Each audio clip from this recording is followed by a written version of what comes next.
নিরামিষ দিনে এক পদেই বাজিমাত করতে চাইলে এই রেসিপিটা কিন্তু তৈরি করে নিতে পারেন। পনির আর আলু দিয়ে এই রেসিপিটা কিন্তু খুবই সুন্দর হয় খেতে। তো প্রথমে আমি পনিরটা কেটে নিচ্ছি। পনিরটা স্লাইস করে কেটে নিচ্ছি চৌকো চৌকো করে। তো পনিরটা এরকম চৌকো চৌকো করে কাটা হয়ে গেলে তুলে নিয়েছি একটা পাত্রে। এদিকে আমি একটা মশলা তৈরি করব এই পনিরের রেসিপিটা তৈরি করার জন্য।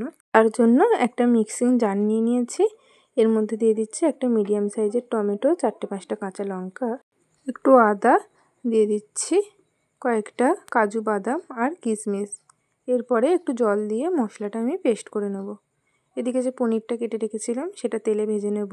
কড়াইতে সর্ষের তেল দিয়ে দিয়েছি। তেলটা গরম হয়ে গেলে পনিরগুলো ভেজে নিচ্ছি। পনিরগুলো সুন্দরভাবে লাল লাল করে ভেজে নেব।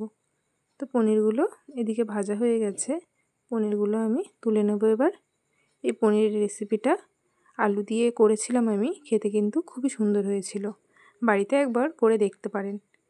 এরপরে যে আলুগুলো কেটেছিলাম ডুমো ডুমো করে, সেই আলুগুলো আমি একইভাবে তেলে ভেজে নেব। একটু লবণ হলুদ দিয়ে আলুগুলো ভেজে নিচ্ছি। আলুগুলো ভাজা হয়ে গেলে আলুগুলোও তুলে নিয়েছি।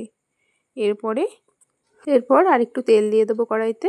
দিয়ে ফোড়নে দেবো 2টো তেজপাতা, একটা শুকনো লঙ্কা আর একটু দারুচিনি।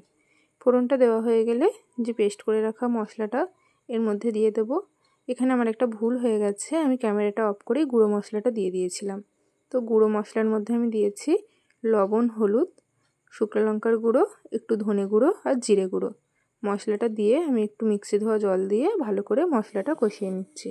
এটা আমি দেখাতে পারলাম না, তার জন্য সরি। এই মশলাগুলোই আমি দিয়েছিলাম। এরপরে কয়েকটা কাজু কিশমিশ আমি দিয়ে দিচ্ছি। এই কিশমিশটা দেওয়ার কারণে যখন মুখে পড়বে খেতে কিন্তু খুবই ভালো লাগবে নিরামিষ তরকারিতে। এরপরে ভেজে রাখা আলুগুলো এই মশলার মধ্যে দিয়ে দিচ্ছি। দিয়ে ভালো করে কষিয়ে নেব মশলার সাথে। একটু জল দিয়েছি, জল দিয়ে ভালো করে আলুটার সাথে সমস্ত মশলাটা আমি কষিয়ে নেব। তো ভালো করে মশলাটা আলুর সাথে কষানো হয়ে গেলে এই আলুটার মধ্যে আমি জল দিয়ে দেবো আলুটা সেদ্ধ হওয়ার জন্য। তো এর মধ্যে আমি জল দিয়ে দিয়েছি। জল দিয়ে যখন ফুটে উঠেছে তখন আমি ভেজে রাখা পনিরগুলো এর মধ্যে দিয়ে দেবো।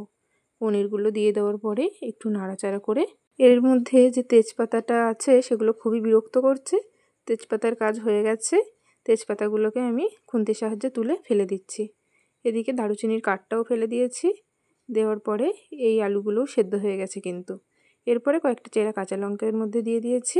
একটু নাড়াচাড়া করে একটু গরম মশলা গুঁড়ো দিয়ে নামিয়ে নিলেই কিন্তু রেডি হয়ে যাবে এই নিরামিষ পনিরের রেসিপি। কেমন লাগলো জানাতে কিন্তু ভুলবেন না। আর আমার নতুন ইউটিউব চ্যানেল প্লিজ সাবস্ক্রাইব করে পাশে থাকবেন।